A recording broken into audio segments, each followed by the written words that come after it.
Lily is baking cookies. She needs 2.5 cups of flour for each batch. If she wants to make 3 batches, how many cups of flour does she need in total? Let's go.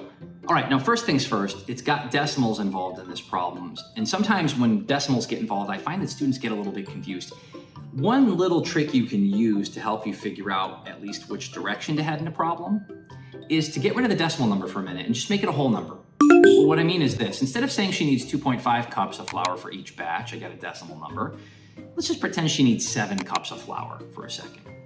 So if she needs 7 cups of flour and she wants to make 3 batches, what would you do? You'd multiply, right? You'd say, well, 7 cups per batch times 3 batches. 7 times 3 is 21. Now, 21 would be the answer to that hypothetical question, which isn't ours. But my point is, you learned from that simple whole number problem that multiplication is the trick. That's what we want to do here. We want to multiply these two numbers. And so in our problem, we got a decimal number. We still multiply. It's just that now we have to multiply with decimals. So what we need to do is 2.5 cups per batch times 3 batches. Just like in my little made up problem a moment ago, we did 7 times 3. It's still multiplication, even though it's a decimal. When you're multiplying by decimals, I think what's helpful is to start by writing the longer number, meaning the number that has more digits. Write that one on top. And then we got to do long multiplication the same way that we always would. So let's start here. 3 times 5. 3 times 5 is 15. So I'm going to write the 5, carry the 1 to the next column.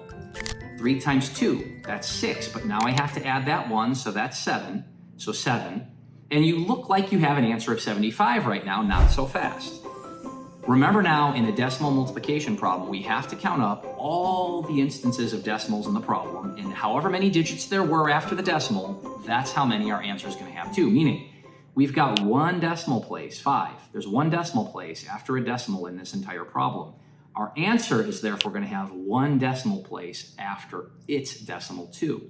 So 1 decimal place here, 1 decimal place the answer. 2.5 times 3 is 7.5, meaning she needs 7.5 cups, meaning our answer is B. And if you got it, good thinking.